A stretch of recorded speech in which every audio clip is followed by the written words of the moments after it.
நண்பர்கள் அனைவருக்கும் வணக்கம். இப்போ நம்ம ஆர்கேம் 2018 டூ ரெயில் ஸ்வீப்பு எப்படி ஒர்க் ஆகுதுன்றதை பற்றி பார்ப்போம். இப்போ 2D வெக்டார்ஸ் கொஞ்சம் வரைஞ்சி வச்சுருக்கிறேன் நான் ஆல்ரெடி. அதை வரைகிறதுலேருந்தே கிளாஸ் போட்டால் உங்களுக்கு இன்னும் டைம் நிறைய எடுக்கும். அதனால் ஷார்ட்டாக முடிக்கிறதுக்காக 2D கொஞ்சம் வரைஞ்சி வச்சுருக்கிறேன். அதை முன்னாடி எடுத்து வச்சுக்கிறேன்.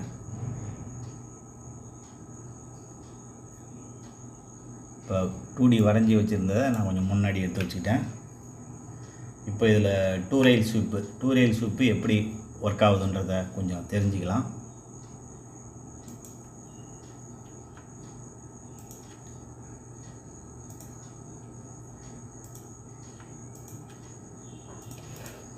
இப்போது இதை 3 பிரிவாக நான் பிரிச்சிருக்கிறேன்.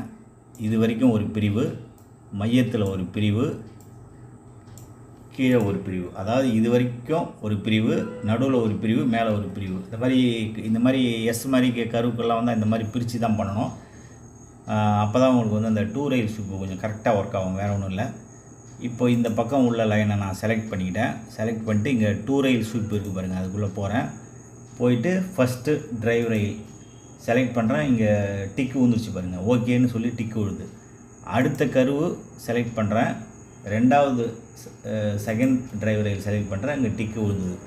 இந்த ஆரோ மார்க் வந்து ஒரே திசையில் இருக்கான்னு பார்க்கணும். மேலேருந்து கீழே இருக்குது, இதுலேயும் மேலேருந்து கீழே இருக்குது. இந்த ஆரோ மார்க் வந்து சேம், ரெண்டும் ஒரே டைரெக்ஷனில் இருக்கணும். அப்படி இல்லைன்னா இந்த டிக்கை நீங்கள் அழுத்துனீங்கன்னா அது மாறிக்கும். அதனால் அதை பார்த்துங்க. இதை அழுத்துனீங்கன்னா அது மாறிக்கும். அப்படி ஒரே டைரெக்ஷனில் தான் ஆப்போசிட்டில் இருந்தால் கரெக்டாக ஒர்க் ஆகாது. அதுக்கு தான், வேறு ஒன்றும் இல்லை. இப்போ இது முடிஞ்சிச்சா? அதுக்கு அடுத்தது கிராஷ் செக்ஷனை வரைஞ்சிருக்கேன். இதை செலக்ட் பண்ணிட்டு ஆடு கிராஷ் செக்ஷன் கொடுக்குறேன். வந்துச்சு பாருங்கள், ஆடு கிராஷ் செக்ஷன் கொடுத்தோன்னே வந்துருச்சு. அப்ளை கொடுத்தாச்சு. இப்போ நம்ம பார்க்கலாம் பாருங்கள். இப்போ இதை அட்ஜஸ்ட் பண்ணணுன்னாலும் நீங்கள் பண்ணலாம். இதை தூக்குனீங்கன்னா அங்கே பாருங்கள் அட்ஜஸ்ட்மெண்ட் ஆகும். அதாவது இதை அட்ஜஸ்ட் பண்ணணுன்னா நீங்கள் பண்ணிக்கலாம். ஓகே, இதை அட்ஜஸ்ட் பண்ணால் 3D இங்கே அட்ஜஸ்ட் ஆகும். நீங்கள் பார்த்துக்கிட்டே பண்ணலாம்.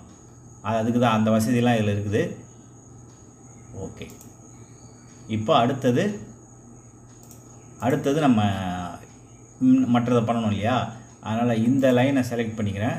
திரும்பியும் நான் டூ ரெயில் ஸ்வீப்புக்குள்ளே போகிறேன். மேலே ஃபஸ்ட்டு டிரைவ் ரெயில் செலக்ட் பண்ணிட்டேன். மேலே ஆரோ மார்க்கு மேலே போகுது. செகண்டு டிரைவ் ரெயில் செலக்ட் பண்ணிட்டேன். ஆரோ மார்க்கு மேலே தான் போகுது. ஓகே, அடுத்தது கிராஷ் செக்ஷன். இந்த கிராஷ் செக்ஷன் எடுத்துக்கிட்டேன். ஆடு கிராஷ் செக்ஷன் கொடுத்துட்டேன். இப்போ உங்களுக்கு 3D வந்து ரொம்ப ஈஸியாக கிரியேட் ஆகிடுச்சு. இப்போது அடுத்தது இந்த லைனை செலக்ட் பண்ணிட்டேன். ஃபஸ்ட்டு இந்த லைனை செலக்ட் பண்ணிவிட்டு ஃபஸ்ட்டு டிரைவ் ரெயில் ஆரோ மார்க்கு மேலே இருக்குது. செகண்ட் டிரைவ் ரெயில் செலக்ட் பண்ணிவிட்டேன். ஆரோ மார்க்கு மேலே இருக்குது.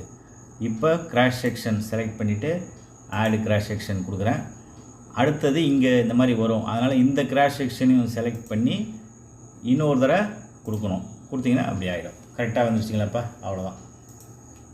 இப்போது உங்களுக்கு இதை நான் அசைச்சி காட்டணும் பாருங்கள், எப்படி இருக்குது பாருங்கள். ரொம்ப ஈஸியாக இருக்கும். இது வந்து நீங்கள் பார்த்துக்கிட்டே பண்ணலாம். இந்த ஒன்றும் பெரிய கஷ்டம் கிடையாது. ரொம்ப சுலபமான செட்டிங். இன்னும் நிறைய இதில் விஷயம் இருக்குது. ஃப்யூச்சரில் வருங்காலங்களில் உங்களுக்கு ஒரு சாப்டராக சொல்லித்தரேன். இப்போதைக்கு ஒரு ஈஸியான ஒரு இதுதான். இன்னொரு நாளைக்கு இன்னும் கொஞ்சம் ஒவ்வொரு பார்ட்டுக்கும் தனித்தனியாக வீடியோ போடுறேன். நீங்கள் பார்த்துட்டு ஒன்று பார்த்துட்டு எப்படி இருக்குன்னு சொல்லுங்கள். யூஸ் பண்ணி பாருங்கள். ஓகே.